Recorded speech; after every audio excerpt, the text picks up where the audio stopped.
12. I have no intention of giving a certificate about which my honorable friend Dr. Krishnaswamy was talking some time ago, since anything like a certificate being given by any member of the business community is likely to be misunderstood. But the fact remains the impartial observers both here and abroad have testified to the soundness and stability of our finances, which have successfully withstood severe stress and strains of the changing economic factors, both national and international, and for this the fullest possible credit is due to the wise handling of the situation by our present finance minister. There have been criticisms on both sides. Some have described the budget as pro big business, as something which has brought about a boom in the stock exchange, and as something which has brought about satisfaction in the business circles. The fact is that if there has been any satisfaction, it has been due purely to negative features of the budget and not because any positive relief in any direction has been given to business or industry. It is true that there were certain fears in the minds of the business community that, in view of the expanding and growing needs of the center, the finance minister might resort to certain further additional taxation, and since those fears were not realized, there has been some slight recovery in certain stock exchanges, but that does not in the least mean that whatever relief and legitimate relief was due to the business and industrial community has received any adequate response from the finance minister. We have got to face the fact that we are at present engaged in the process of development. People who talk about UK and USA conveniently forget that these are the most highly industrialized countries in the world, and our taxation system, so long as we are engaged in expanding and building our economy, must be adjusted and linked with the requirements of the expanding economy and should not be compared with the high taxation levels that may be prevalent in UK and USA. Friends have talked about unemployment, but whether the raising of the direct taxation levels will any way mitigate unemployment is a question that should be considered.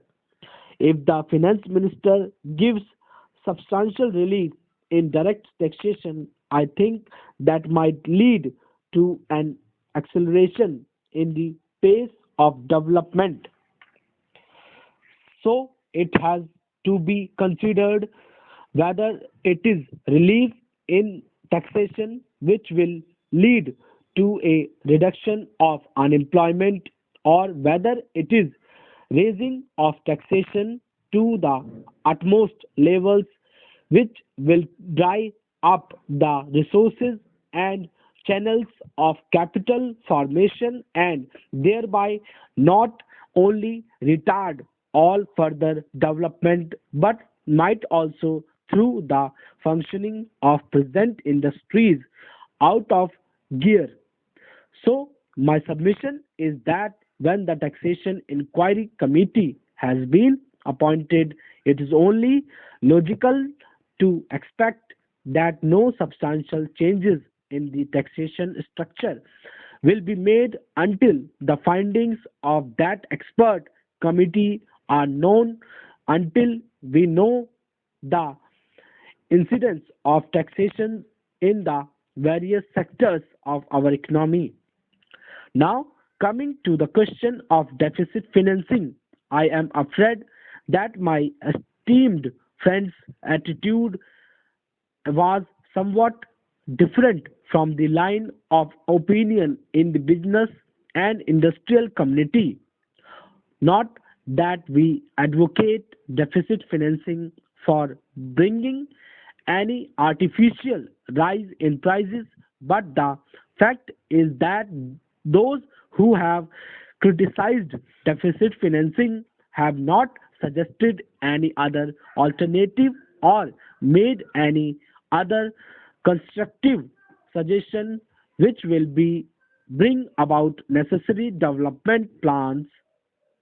After all, the fact has got to be faced that whatever program we have set out in the national plan should go on unimpeded by any financial considerations.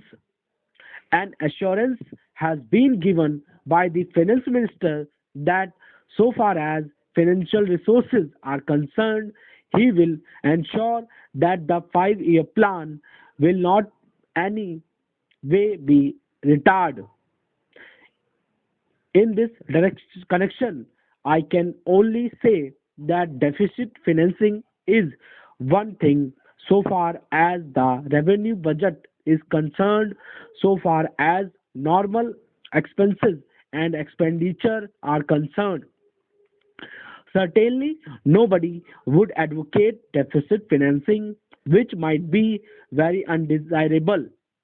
But when it is a question of doing something abnormal, of investing something in productive channels, then certainly some risk has got to be taken. And I think the finance minister has been fully cautious in taking whatever measures he has so far. We know the measures that the government took for contracting money supply about the end of 1950 and certain other measures adopted which brought about a slump.